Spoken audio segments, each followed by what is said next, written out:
2, 3.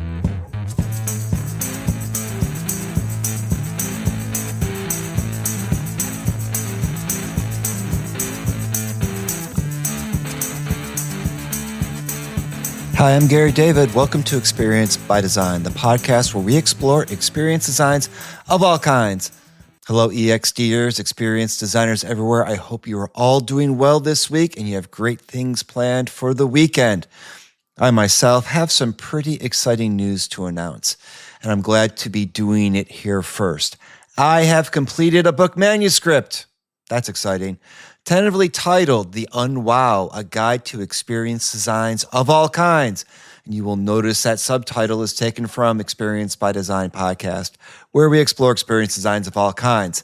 In the manuscript, I do take a lot from the guests that I have talked to over the years on this very podcast. One thing that I've learned is that experiences come in all kinds of types, shapes, sizes, and packages. And as experienced designers, the world is our palette on which we can make our figurative marks. There's a broad world out there and a lot of experiences to design.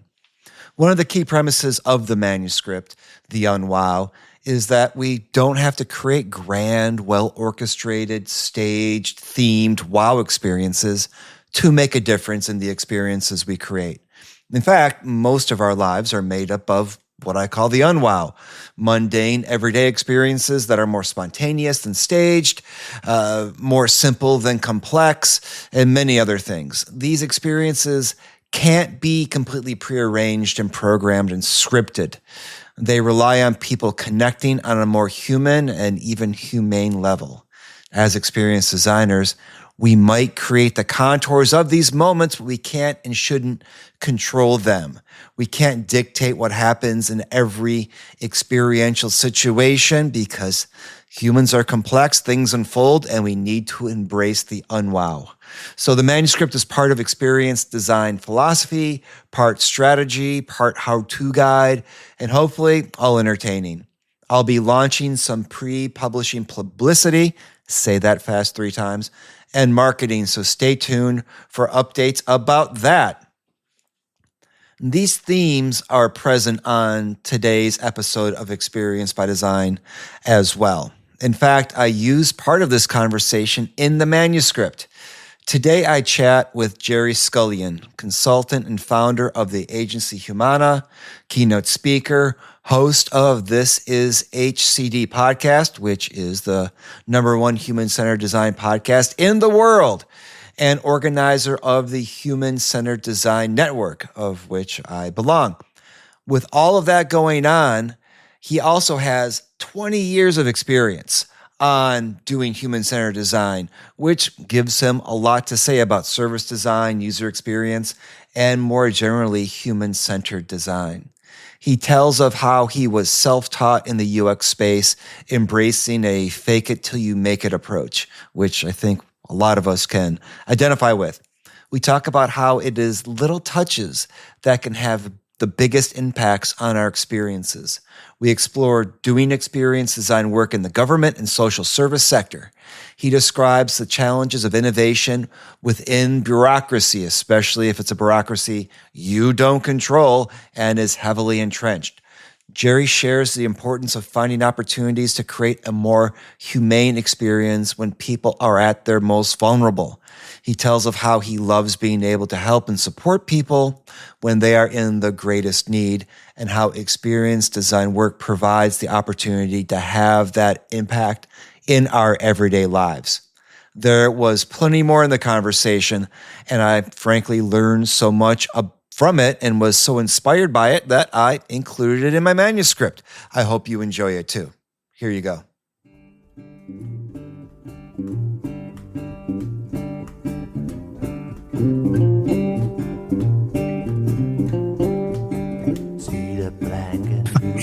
Yeah, I don't know. Somehow the name Gerry has been just reviled. There's actually an Instagram called Gerry Things, and it's just all these postings about weird, funny, odd events around people named Gerry. And it's just, I don't know when that happened. I don't know when I became a meme. I never liked my name, because I always had to deal with Gerry, Indiana, which is, of course, I think a song from the Music Man. So there's a lot. It's a burden. I'm going to tell you the truth. I didn't know any about the meme stuff, but because I'm Gerry with a G, when I lived in Australia, and if I'm in Europe, well, I am in Europe, but if I'm in mainland Europe, they can't understand that it's Gerry, not Gary or Gary. So I usually get Gary if I'm in like Germany or something like that. You see, it's Daddy. When I had children, I did go through permutations of what were the possible combinations of how their names could be besmirched. And I think it's important that every parent does that. I think for most parents, I give them the following advice. Before you name your children, go to a place for tourists where they have the names on those license plates and make sure your kids is there. Because if it's not, you'll hear about it for the rest of your life.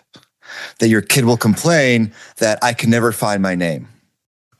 Yeah, there's elements of truth in that, for sure. I think so. So how's the move going? The move's done.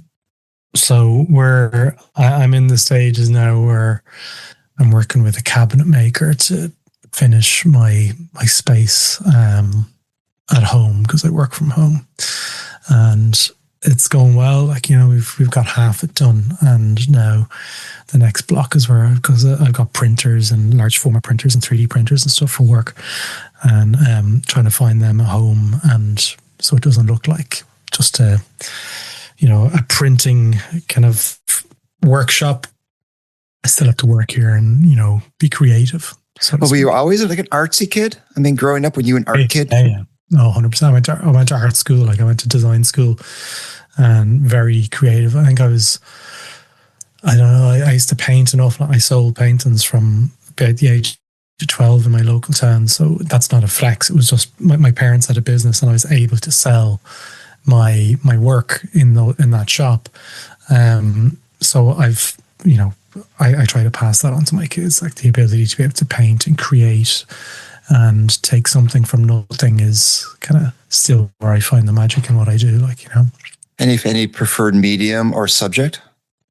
I could be rude here, but like as I look in front of me, I'm like, I carry these around, Staedtler, Mars Carbon, like kind of pencils, and because I did industrial design, I'm an industrial designer. I still have a big, as in Irish we'd say, a graw love for being able to visualize things. So I don't know if you've ever had any experience with the specific markers that we used to use, which the name has escaped me, like rendering, carbon, all that kind of stuff. That's where I love all that. And I found all my markers that are still, which says an awful lot, are still functioning after whatever 25 years since I've finished uni.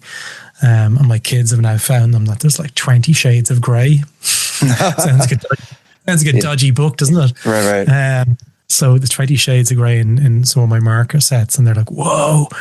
And I said, yeah, so I love all that stuff. I love watercolor painting as well. Like, that was my first kind of interest in creating stuff, was with watercolors. I love them. I love all that kind of stuff. And my kids are the same. One of the things I've had the chance to became fascinated with studying art instruction, because as a person who does ethnography, one of the things I try to do is get students to see what is in front of them and describe it without their brain getting in the way. Yeah. And that's very much what I hear art teachers do. It's like, capture what's in front of you without your brain getting in the way, be able to observe the details of the thing, and then, break it down into its fundamental components and shapes and, hues, and then bring it back together on, this instance, a page or a canvas or something like that. So for me, there's a lot of connection between the work of ethnography and seeing the details of everyday life, and being an artist and seeing the details of everyday life.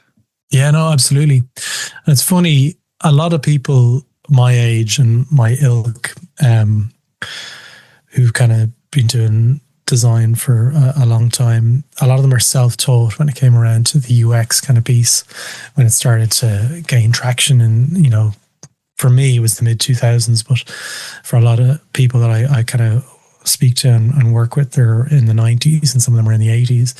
But you kind of learned on the job. And as a result, there was either this kind of fake it till you make it kind of setup where you're like, yeah, of course I know how to do that. I know how to do research. There was only, only in the last maybe 10, 15 years, I got to work with a brilliant researcher in Australia called Gerry. And Gerry Gaffney used to have he was one of the first big podcasts called UX Pod. And he's a great guy. And I did some research with him around prisons in Australia. And my research and my approach at that time would have been, kind of pretty rigid. And I looked at his notebook, and he was using similar notebooks to these, like little field notebooks. Yeah. And he went in and he was telling me the story of, I was looking at his notes, and it was like a tapestry. It was like a tapestry of just words on the page of what he had seen in certain parts of the experience. And I was like, wow, he says, well, I'm not getting in the way of my thinking there. I'm just jotting down what I see. Right. And what's happening, as opposed to allowing my brain to process it. And I was like, wow. And that is so true. And it's one of the first kind of principles that I always kind of teach when I'm training organizations. Not about, what you believe you're seeing, like what are you actually seeing there? Like what does it look like? And being able to enable people to be able to see is one of the most kind of mind kind of altering pieces when you're training organizations. It's not about learning a method. It's learning about a mindset and tapping into that. Yeah, we are, of the same ilk here, because people talk to me about, can you teach, ethnographic methods? I'm like, any method can be ethnographic. It's about a mindset. It's about an orientation to seeking to understand a thing and not necessarily observation. I mean, that's a piece that's important and crucial, but it's not reducible to that. And I think people think about ethnography as a method, and it's really, as you very eloquently said, it's a mindset. It is a mindset. And as I mentioned to you, because you've been on my podcast, I'm in this journey of writing my first book on human-centered design. And with the publishers, I outlined that I did considerable research over the last 2 years, but it's been 8 years in the mix, that I wanted to try and understand 10 new principles for human-centered design. And one of the first ones is the mindsets. And the mindset is, setting up the foundations for being able to see what a service is the first step. Like if you go into an organization and they believe, okay, we're doing research, but they've no understanding about what the pain is behind that, or what are the problems that are being experienced from that person that you're designing for, you're really up against it. Like the mindset is not everyone can make that leap, I believe, either. Everyone can learn the methods, but now not everyone can make the leap to mindset. It takes a certain type of individual to really kind of gravitate towards that. It might be a little bit more controversial, but, there's definitely a type of person who gravitates towards design research and ethnography, that curiosity piece that really wants to understand. And they ultimately has to fall back to one core thing, and they have to love people. That's what I see. One of the things, exercises I've had my students do is take any everyday object, any object whatsoever, and do a historical, cultural analysis of it. And it becomes very interesting, like a spoon or a stapler or a cup. Or, one of the things I'm trying to get them to understand is that anything you see around you, there's a story. And there's a story that could be uncovered. And that we all have to make choices when we do research about where we're going to dive deep into, but we have to be open to that inspiration from anything. Yeah. And it's fun. And they just kind of discover like, wow, it's being a discoverer in a world you already inhabit, which is just, to me, terribly exciting, because now everything's open versus before, I have to look for like, what's the problem? I'm like, don't look for the problem, look for what's already there and see what opportunity exists. Yeah. Absolutely. Isn't this fun? Isn't this fun stuff? This is fun. Yeah, it's cool. Like, speaking to you was cool because, Steph, who works with me, put us in touch with each other, and it's brilliant to kind of connect and understand, kind of a little bit more your own perspective on what goes on in your experience over in Bentley, which is near Boston. Is that correct? Yeah, we're outside of Boston. And I have no design background. I mean, I started my research. I was just interested in intercultural communication. I mean, that was it. And I was interested in race relations. And this is at the time after Rodney King. And it was like, well, I'll go into Arab-owned liquor stores. And we call them service encounters, right? Yeah. And there's something so human to me, I don't know about you, about service encounters and service delivery, because it brings people together that might not otherwise ever come into contact. Sure. And how we're able to accomplish these shared goals in these moments, despite whatever else might be going on into the world. I don't know. To me, there's something, I don't know, poetic or beautiful in those small moments. Well, for me, whenever you're watching and observing services unfold, it's a series of orchestrations. It's a series of things that really work in unison and harmony. And I just, I get my kicks out of it. Like I really get my kicks out of trying to understand how these services are kind of being put together. 1 second. Sam, I'm doing a podcast here. What? Yeah, you can open it, but just don't come upstairs, will you please? We can put Sam on. It's totally fine. No, so you want to know, you got a Beyblades. Do you know what a Beyblades are? I do know what I had a student doing ethnography on Beyblades. He's after Beyblade and he's after seeing it downstairs. He goes, can I open it? I says, yeah. So as I said, like I work from home, and I had a conversation with one of my good collaborators who's in America as well. And I was like saying, like, it's a blessing and a curse. But at the same time, my children are not going to be coming in to disturb me in another 5 or 10 years. So I'm trying to allow myself to not be like, oh, get out. For a life. My daughter's in Italy right now, studying abroad, and I'm still getting disturbed. Nice. So even despite the fact that there's thousands of miles and she's 20, it still happens. So you'll still have that. You have that to look forward to. It's good. And like for a long time, I used to be like freaking out because even with editors, they'd be like, it's you got to make a cut, but at the same time, it's life, and it's part of. So I leave a lot of that stuff in. Even if I was doing live podcasts, I try to leave that stuff in just because it's part of who we are and how we're all made up. But going back to the piece, that harmony and that orchestration piece, there was a really interesting experience that happened to me a number of weeks ago. I was flying to London to do training, and I was sitting towards the front of the plane. And it was British Airways, and I was flying into London City, which is kind of like there's lots of airports in London, and London City is the one that's obviously closest to the city. But this person was like, "All right, love, how are you?" And I said, "Oh, love." I said, "I haven't heard that phrase in a while, And just because of who I am and what I do, I started singing a Lionel Richie song back to her. I can't remember which one it was. She started to sing along with me. And we had the greatest banter back and forth. And she was coming over and she was talking to me. And it was not, I'm saying this not in anything untoward of, kind of like a flirtation. Right. It was just a really, really warm experience. And of course, I was writing my newsletter and I wrote my piece about this human and allowing personality to enter into the service delivery. Now, as it just so happens, the person who hired me for the training that I was going to deliver in London, Ali, who's a great person and a friend now, she worked in British Airways. And I said, "Hey, can I ask you a question?" I says, when the cabin crew were being trained for British Airways to deliver those experiences, is there something there about allowing their personality to come through, or what happens? She goes, "No, that's only happened in the last 5 or 10 years, where they've been, given permission to encourage their personality to come through." Apparently there's an Irish person who's delivering their kind of cabin crew training, and that's been more and more encouraged. And I see this more infrequently over the last decade, in particular when technology comes in. Technology usually dictates what they can and can't do. But when you see a service that, understands that they're delivering a human experience, right, it becomes much, much more rewarding, and you start to see it much, much more.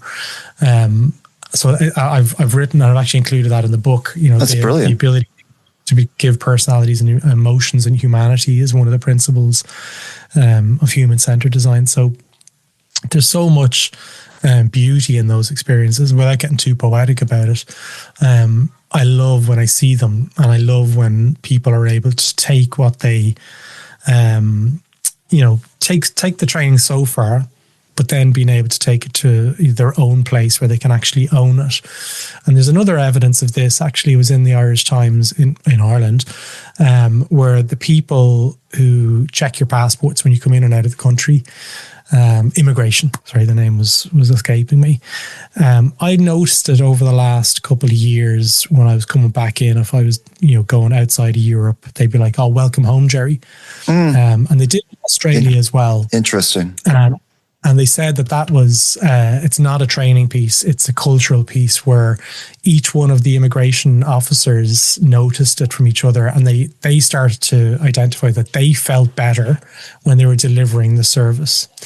Now, obviously, there's edge cases there when it comes to immigration. Like if you're, don't have the right passport, or if you're trying to get it illegally, they're not going to be like, "Hey," it might be a different experience. But from my experience, welcoming people with their first name and all of these different pieces, it really falls into that whole kind of the humanity side of human-centered design, which I absolutely adore. Yeah, that's the thing that I find so engaging. And when I was in these liquor stores in Detroit, all the literature around them was emphasized that there was conflict. Immigrant store owners, African American customers from areas in which they couldn't open up their own businesses, and there's a lot of tension, and et cetera, et cetera. Then you go into the places and you find these, outbreaks of humanity. Right, the people are just kind of getting along and working it out and forming relationships over these micro moments, micro encounters that accumulate to form the substrate of relationships. And, for most sociologists and most designers, they would say, well, there's nothing happening here because there's no problem, right? What's the problem I'm trying to fix? I'm like, no, this is the thing. This is the phenomena. And the question then is, if it's happening here, why isn't it happening other places? And how do we take this? How do we capture the special sauce and then put that as a key ingredient into locations where it's not happening? Sure. It's one of the things that I'm always saying to clients, like when you're trying to understand where you're at in your own human-centered or design journey, whatever you want to call it. I refer to design as human-centered design because that's the kind of work that I'm drawn to and I get hired for. But if you can see that there's the human experience happening, and I mean that in terms of like being able to bring your own personality to those interactions, then that's a good indication that you're on the right approach. And in many organizations, it's very transactional within a relational experience, and whenever that happens, it usually feels like you've been shortchanged. I can't quite put my finger on it, but when you talk about human-centered design, I don't know that it's the same as how other people might use the same phrase.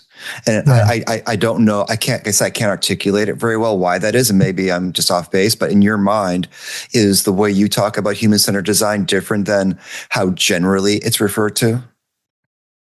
Probably a little bit more, because I'm like, there's obviously an ISO out there for what human-centered design is, and there's a framework out there, and there's lots of other design frameworks out there. But the bit that I kind of lean more towards is the mindset, and it's the ability to be able to deliver these experiences. So you're kind of taking it from a mindset and you're making it a little bit more operational for organizations so they can actually sink their teeth into it.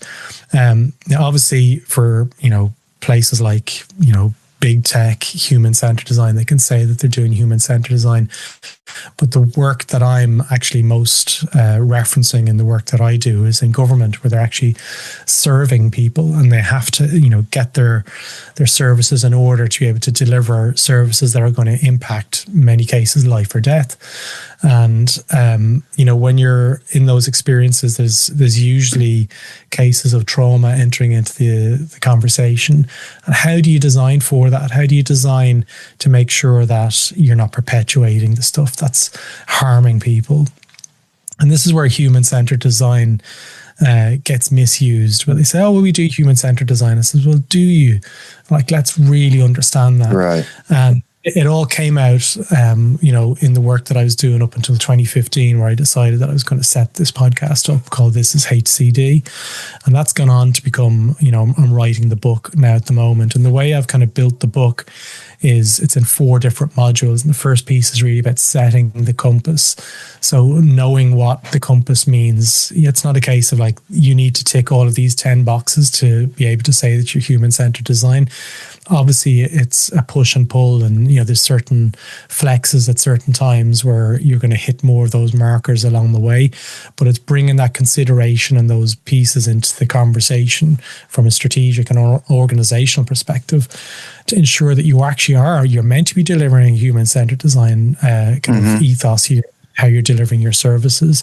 And these are the factors that you need to consider when you're delivering those services. Because even though, we like to say that, okay, you're working in a government organization, you've got a great team there, just through the ways of working and the complexity of all the people that are involved and all those different perspectives and biases, it's more often than not those instances where, the lack of kind of intent is really helping people design those services in such a way. And what I want to try and do is mitigate that by helping them create like sort of a design compass of sorts. And then when we get those kind of principles, moving those principles into action, how do we actually start this off? How do we kickstart the movement? So those executives in there who are like, actually, you know what? There is an ROI for this stuff. It's not just pie in the sky. Gerry's talking about, a lot of, kind of fairy stuff. Right. There is actual huge benefits to thinking like this because you mitigate risk in designing the wrong thing in the wrong way. And I help organizations design the right thing and in the right way. And that's the right approach, I believe, especially when it comes to government or kind of critical services. We need to take that approach much more.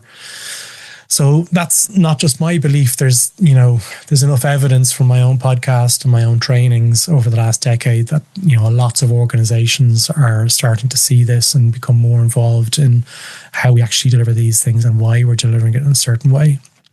It makes me think about, and, going back, being an American, going back to the Reagan era, where Reagan would say something like, the most alarming words that one can hear is, "I'm from the government and I'm here to help," right? That government service or civil service in the United States can have a very, be portrayed very negatively, can have a negative connotation. The approach of, I want to make government small enough to drown it in a bathtub, right? That government service is bad, as an orientation. I'm just kind of curious, in Ireland or in the UK, what is the sense of government service and the role of government? And how do you feel that people's assumptions about government can impact how people come into these service encounters around services? Yeah, well, it depends on how you're being kind of raised in many instances. I mean, more often than not, if you were to ask the people on the street, it's probably not too dissimilar to what you get in America, I'd imagine. Well, maybe a little bit more increased in America, I imagine, at the moment. But generally, professional Gerry, when I speak to governments, I'm excited. Okay, I'm excited about the opportunity because they're usually reaching out for a reason. But when I encounter government, it still kind of frustrates me. It still kind of frustrates me in terms of being able to get out of the way and let me get my job done. Let me get those tasks completed. For whatever reason, it's, the mindset and the sort of the makeup of government is still very siloed, and being able to bring people together to create a cohesive experience is, nigh on impossible in many instances without tearing it down. So when I research for governments and I go out and I speak to people out there at the moment, if they've had poor experiences before, they're generally, their blinkers are on and their guard is up when they enter into those buildings or when they're on their phones or in those, because it's just frustrating. It's just, being bounced around from A to B, from C to D, and then back to A. Right. It's not a fun experience. And, to be honest, no government experience should ever be fun. It's not like we're designing for delight here. We're just designing for function much of the time. And most of the time people can't really get these experiences, get their tasks done as efficiently as they possibly could. Right. We're here to try and highlight those pieces and make sure that we can actually make it better. It's a tricky thing, because if it works well, then it becomes invisible, and people then 100%. Don't realize that they had a good experience. Yeah, and like I think I said there more often than not, they don't get it. Like, there's still a lot of great stuff happening in governance. Oh, sure. Okay, there's still a lot of stuff that's being delivered. But what tends to happen is when you've got this bell curve that occurs within, kind of service delivery, it's those edge cases on both sides of those, on sides of the bell, that often don't get looked. They get kind of minimized, and they're the pieces where we hear about, and there's the opportunity to deliver a more humane experience. We're not talking about Facebook here, or Meta, where all computer says no. When government says no, that usually means life or death. Okay, right. Like, it could be stamps, it could be social housing, it could be benefits, whatever it is. There's serious consequences for those kind of pieces, and I mentioned a word there that I really, really am attached to, and that's opportunity. My background, my family background, we've had businesses, and whenever someone comes to you with a problem, there's an opportunity there. And that opportunity is really where things can pivot. You've got something to do, an opportunity there to really make things better or make things worse. And most of the time, we don't look at that single opportunity. We just look at it as noise, right? As an interaction. We use these languages within design, like an interaction or a touch point, but really that is an opportunity to make something better. And it could be an email, it could be a phone call, it could be translating something on the moment. And that's where I go back to that BA instance. There's opportunities there throughout our days to try and really work and go that last centimeter, that last millimeter can actually have a massive impact on someone's life. And that's the bit that I'm really interested in. It's really, if I can make someone just think about those opportunities a little bit more strategically, you start moving this dial closer towards becoming more human-centered. And that's what we saw in the Irish immigration in the airport. It started with one person saying, "Welcome back, right, Gerry," or Harry, whatever it is. And it started to snowball. And now they're all doing it. They're like, "Welcome back." And they love it. They're saying it. It's not like, "Welcome back, Gerry." Right. They actually have a badger. And like that. So much so when I come back home, like I came back from London, wherever that night, I went up and I just thrown my passport and said, "What's the score of the football?"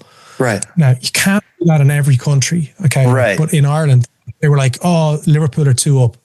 And right. Like, fantastic. I said, "I'll see you, bye." And it was much more like a two-way conversation. Whereas the first time I entered America, and I'm not picking on one country here, but it was like, "What are you going to America for?" Right. And it was such an interrogation, like, "What are you coming here for?" And I'm like, I'm going over to see my friends. I want to see them. I want to get drunk. Right. And I want to have parties. I want to see all the Hollywood stuff. Like they were just, it was kind of like an interrogation, and it felt like, oh my God, I'm on edge here. I'm on edge when I come back in the United States, and I'm from here, and I did nothing wrong. I'm like, oh shit, I got to make sure I get my story straight. Then I'm like, wait, I don't have a story. I just traveled to a conference. So no, what did you do over there? What did I do? Nothing. I watched TV because I didn't have any kids. But even that feels like, I'm going to get tripped up. So I do hear you. And I think that this element of the opportunity, every problem is an opportunity. And it makes me think about, government, air travel, medical, finance are really tightly regulated. And there's only so much you can do as an individual worker within a tightly regulated environment, but there are things you can still do. And those little moments provide opportunities for innovation that you can take control of. Yeah. I mean, there's lots of other kind of examples that I can draw, but typically when you look at a more humane experience, you think of opportunities where people are vulnerable, like hospitals and triage and the nurses and all of these people who really are kind of more traditionally associated with care. But as I said, there's opportunities there within the service industry, like within banking, whatever it is. Like, people aren't coming to you because they're bored and they've got nothing else to do, and they're just randomly making the phone calls up saying, oh, well, I might call them today. Like, it's just a call that caused them problems. They're there because, they need something done and they're asking for help. And more often than not, they're getting knocked down and they're saying, nah, no, computer says no, or no, I'm sorry, you need to go to that part of the website and do that form. Right. I'm like, it is just persistently, we're beating each other down time and time again by not thinking like this and creating the space for people to deliver more human experiences. And by the way, there's a huge opportunity there for businesses to quantify this in terms of a cost to serve. It's not a case of, it's going to cost us more money. It will actually, in a lot of instances, not every instance, it will cost you less to do this, because that opportunity where you have somebody on the phone or face-to-face or on email where they're engaged, you can get them to the next stage in their journey. You can provide that physical or emotional bridge for them to continue on their journey and connect those dots, those service gaps that where people drop through. You can actually do that. Yeah. And that is part of the experience. It is like the crowd surfing moment where you're trying to return the rock star back to the stage. And that's the way I like to think of it when you're engaging with people. It's not about them just, closing tickets and, success rates. The only metric that matters here is helping people complete their goals. Right. Nothing else that really interests me. Traffic, engagements, all that, it's pointless. All I want to know is, what is the outcome? Have people gotten what they wanted to get done? I have a student right now working on a project for the class I teach, because they each have their individual projects of experiences they're trying to design and create. And his focus is on the rejection experience. And, you apply to an internship and you get rejected. Oh, yeah. And, it started out just as a, this pain point of, I get rejected. I don't know why. I'm just given this form letter. It doesn't feel like it gives me much information to go on. It's just a horrible kind of thing. And so I'm like, all right, let's look at redesigning the rejection experience and see what we can come up with. And because it goes back to this vulnerable moment, right? It's like, I may not like the news you're giving me, but I really don't like the way it's given. I can deal with the news better if you deliver it in a way that's more human. Yeah. I think that's one of the best kind of mantras for not only design, but just living, like, being human and trying to speak to people. I mean, there's a great person I know in Amsterdam called Miriam Hadnez, who had a podcast called Workshops Work. And she's got a book in sort of flux at the moment called Unprofessionalism. And I like the framing of it, because too often we hide behind the mask of like, oh, well, the professional way to write this email is, dearest Gerry, right. And sort of communicate in a certain way where it's formal. And usually that is written in such a way as to deliver respect. Okay. But really, we're not dealing in the 1800s here. What people want is to be speaking to a real human and say, listen, look, this is the way it is at the moment. I get those emails from insurance companies and they're real. I'm like, okay, cool. Like, I know somebody has written this and I know they're there to help me, and I can respond to them and have a conversation with them, or I can pick up the phone to them. I am more drawn to that than I have ever been before in my life. And as we, are in this world of AI delivered content and, responses and stuff, when you identify this human at the end of the line, you feel respected. And that is kind of what we're all about. Like, that is what we want to make sure that people are being seen and, their problems are being understood. And when you start doing that, there's less chances of the guard staying up and the guard falls down. Like, and they said, actually, do you know what? Like, this person is sincere. They're honest. They're not trying to fool me. I don't feel like I'm a hindrance here. Like, I actually feel like I've been respected. And that is a huge thing when you start hearing it come back to you in research, when you start bringing back prototypes or feedback of the existing service. They're really kind of milestones that I'd like to share back to executives when I start seeing it and hearing it. It really can change the mindset that we're actually doing something good here. We're delivering meaningful experiences. When I was looking at all your work, and one of the questions I had was, how in the world do you create so much content? Because there's a lot going on. I mean, you have training programs, you have the community, you have the podcast, you have your own work. And, how is it possible to keep up that level of productivity and creativity? But then as I hear you talk, you can tell me if I'm wrong, it sounds, this goes into the space of a calling, right? Yeah. What Max Weber and Protestant Ethic and the Spirit of Capitalism talked about, like this Calvinistic calling, that this is a fulfillment of purpose at a deeper spiritual level. And I don't know if you think about it in that way, but it seems like that would be the thing that fuels the fire to keep all the work going. It's almost as if you're actually reading a message to that person who's in Chicago. I was like, to be independent, to not have to check in and check out. And this is definitely not a flex. It is probably the most punk thing that you can do. Okay. Like literally to have this privilege of being able to work and create this content and kind of provide in the way that I do. I'm very lucky. How do I do it? I'm very much into, kind of focused work, Pomodoro kind of ways of working. I don't work when I'm tired. Okay, I try to maintain my sleep. I realize I work really efficiently for about 3 hours a day. And I have a very small but a very powerful team. That's maybe 3 or 4 people who are all kind of like contract. They're not full-time. And they are responsible for certain things like the website that I help, kind of develop, and we're working towards new things on the website. And then I've got a really solid editor. So a long time ago, and I don't like this person, but Tim Ferriss years ago wrote that book, The 40-Hour Work Week. And he was like, look, if there's something that takes you very long to do, outsource it. Right. And that's where I got out of the editing piece and the transcription piece and all of those. So Serdar is our editor, has been our editor for 5 years.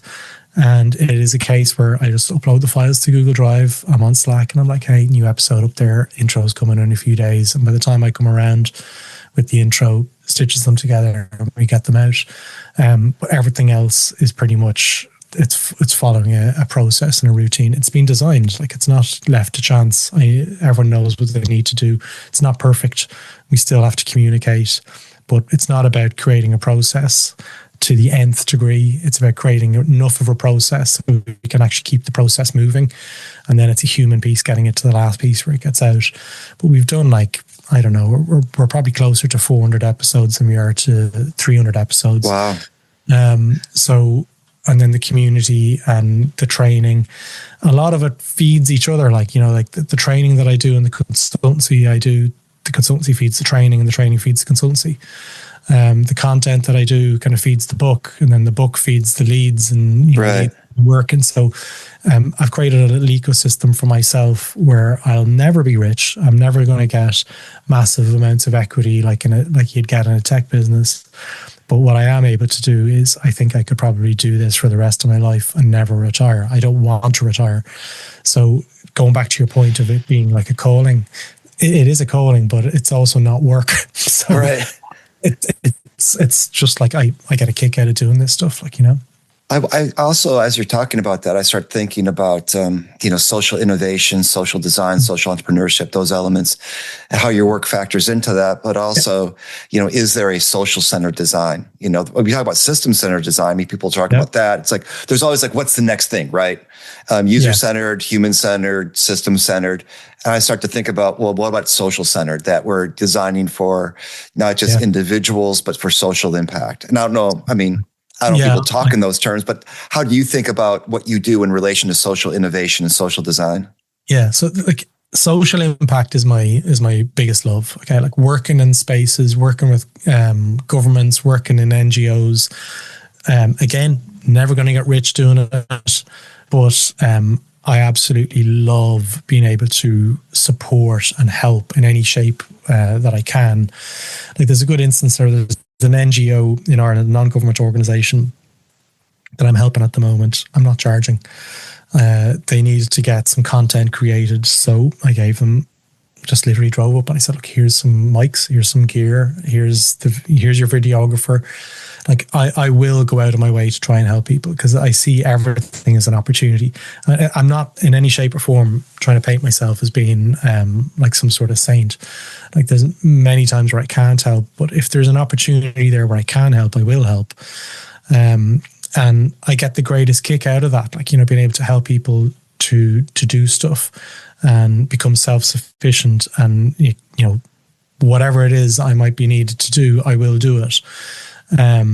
But social impact is where the greatest uptick is in education, I believe. A lot of the students that email me want to know how to get into social impact. Right. And that's because of the nature of the kind of the brand that I've built. But a lot of designers who are exiting, you know, design education are looking to make a difference. They're not there looking into, you know, a bank and, you know, redesign the mortgage application process. They want to know how they can actually provide value. And that's a really great thing to see happening in the world in the crazy times that we're living in.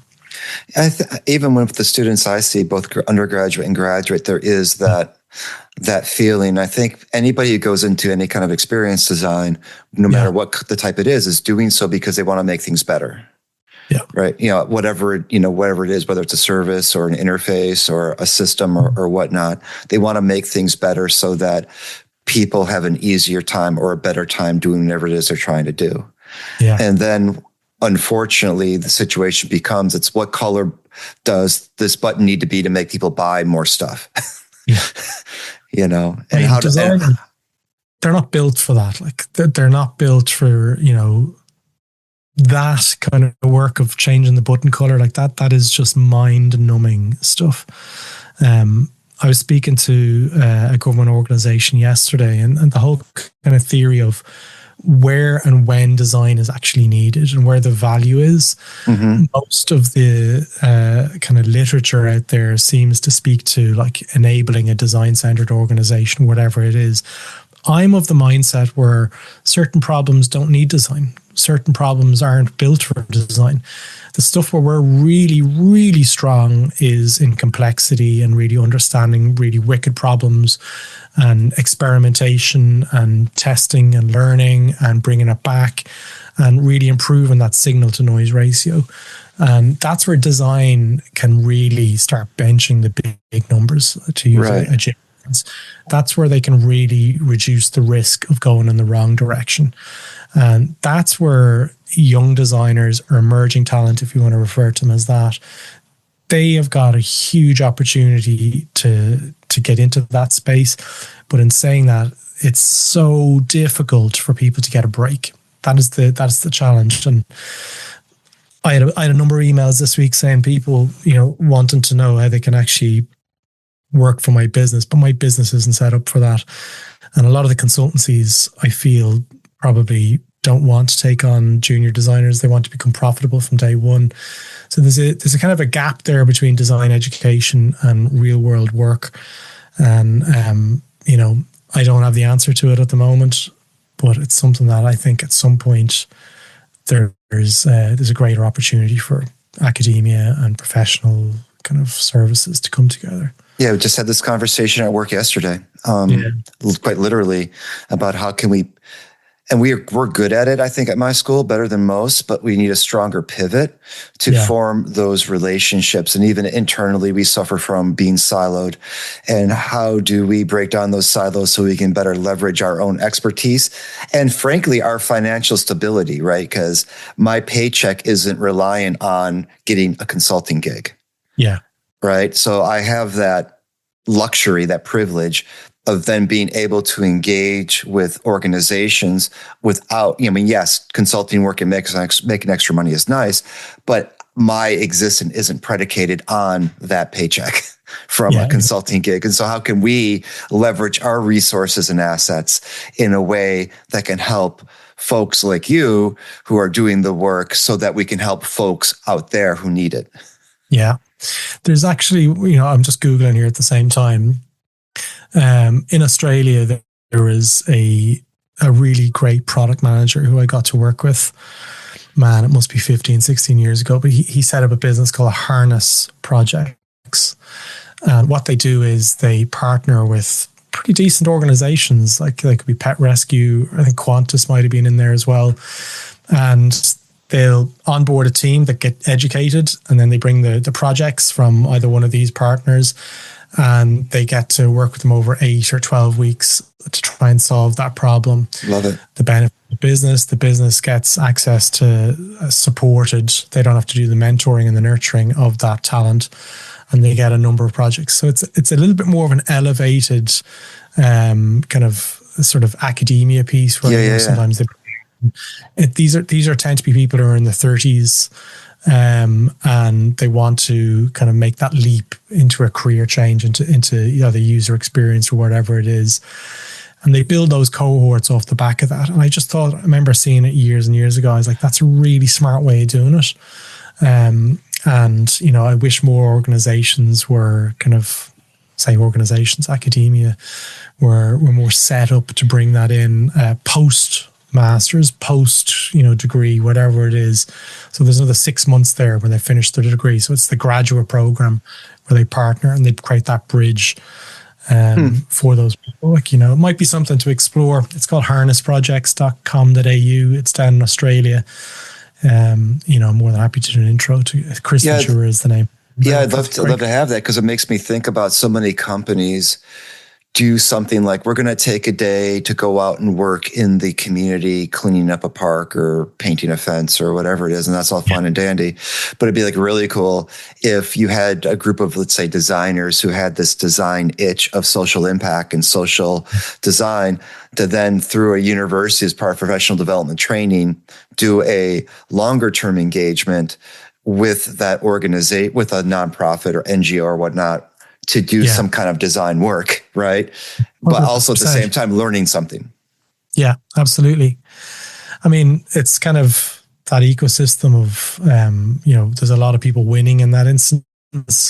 I'm not too sure what the business model is behind it. And, obviously people who want to do the courses have to pay, I imagine. And then probably the corporates need to pay to get involved as well. But the outcome of it is, it's pretty cool. That those people are getting real world experiences. They're getting portfolio pieces, and the clients are getting potential projects that, and also exposure to potential talent that they can bring into their organization as well. So they can see who's good and who's, good fit for their organization. So as I'm kind of wrapping up here, now that you've moved, you've unpacked, what's the trajectory on the book in terms of when do you see it being completed and out to the world to learn those 10 principles of HCD? So I've got, I'm about 180 pages in, and it's probably 240 pages. So before I can start bringing in, we've got a great designer, Jacob Snyder in Cologne, and Jill Scarry in Dublin, who's working on the visual language and on all the illustrations. And then Biche are the publishers in the Netherlands. We expect it to be this year, and I'm aiming for this year. It's just trying to get everything together, because I need more dedicated time, and it's hard. As you've seen, I've got 2 young kids, and trying to find that time to write. So a few weeks ago, I went to a hotel for a weekend, and I probably got about 60 or 70 pages done in that one weekend. So I think if I get another couple of those, I'll still be able to hit my marker of having it out later on this year, and then early next year I'll be out in America. Can you put the kids to work on any part of it, like indexing or something like that?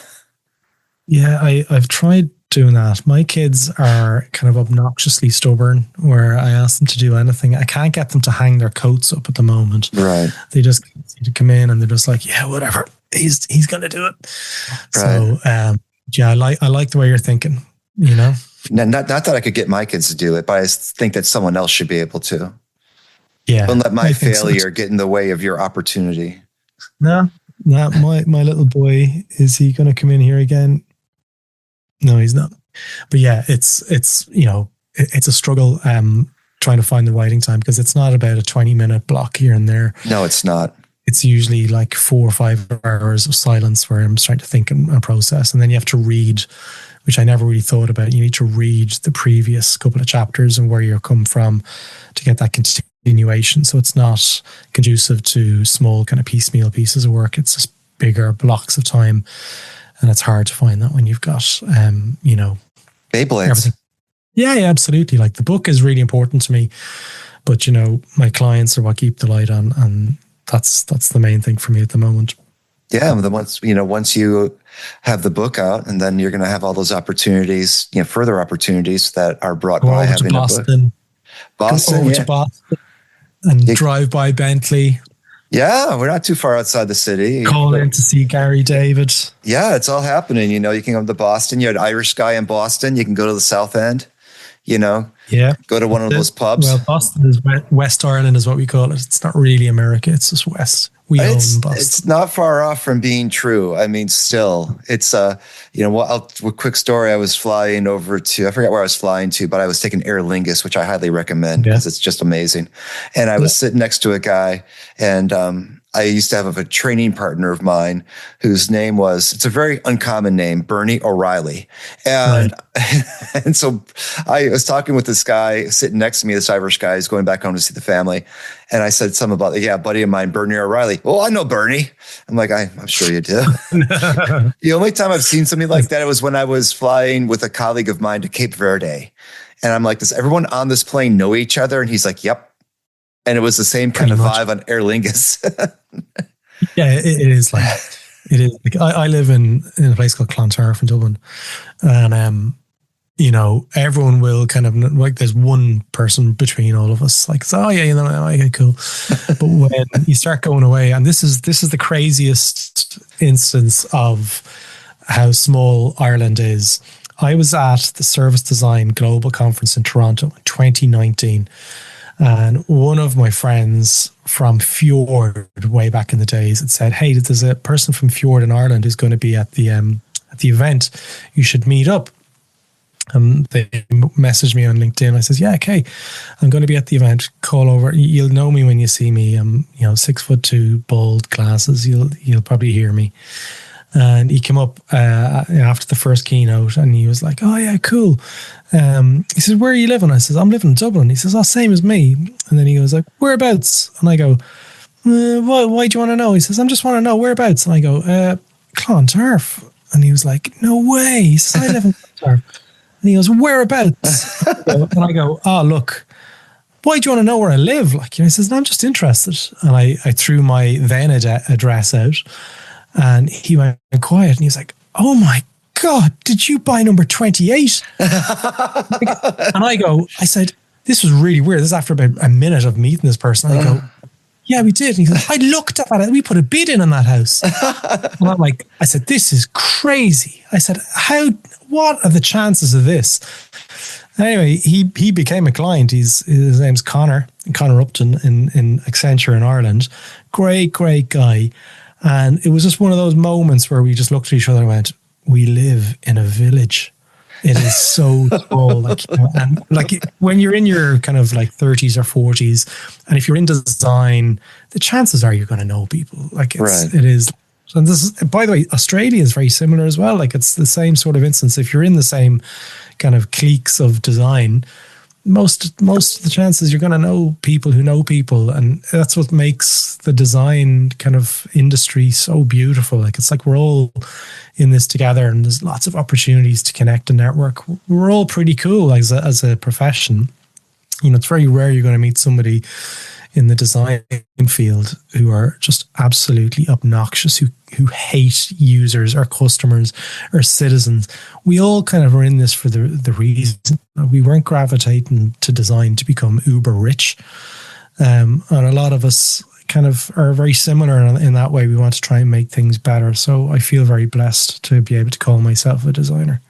Well, it's been great chatting on my podcast now after I've done your podcast. So now we've officially done the podcast exchange. Yeah, we're podcasts. Yeah, we're podcasts. Yeah. Podcast buddies. That's it. Gerry, thanks so much for inviting me on. It's been brilliant. I want to thank Gerry Scullion for joining me to talk about human-centered design, Ireland, unprofessionalism, and designing for function and harmony. You can find out more about his work and all things human-centered design in the links in the show notes. And as always, you can share feedback about this episode or any episode at feedback@experiencexdesign.com. And while you're over at experiencexdesign.com, make sure you subscribe, just providing your email, and I'll keep you in the EXD loop, and especially the loop about the big unwow, unveil, and reveal. It's going to be exciting, and I definitely want you to be part of it. So head over, give your email, and stay on top of all the EXD news. And also while you're there, you can buy me a coffee to help defray the costs of this podcast, which aren't terribly great, but any help is definitely welcome. And finally, another way you can help is use me in any kind of corporate or other type of event. If you have a keynote, professional development, speaking engagement, moderator, or something like that, and you need somebody that has humor, insight, charisma, and charm, and you can't find that person, you can always just use me. I can try to fit some of those things. Maybe not all of them, but I'll do my best. You know me from the podcast, and now you can have me in person or virtual or whatever works. You can check out my speaking profile at GaryConnects.com. And if you want to chat more about it, you can shoot me an email at Gary@GaryConnects.com, DM me through LinkedIn, or contact me through feedback@experiencexdesign.com. And with that, please remember to be safe, be kind, be well, and be here for the next Experience by Design. Bye.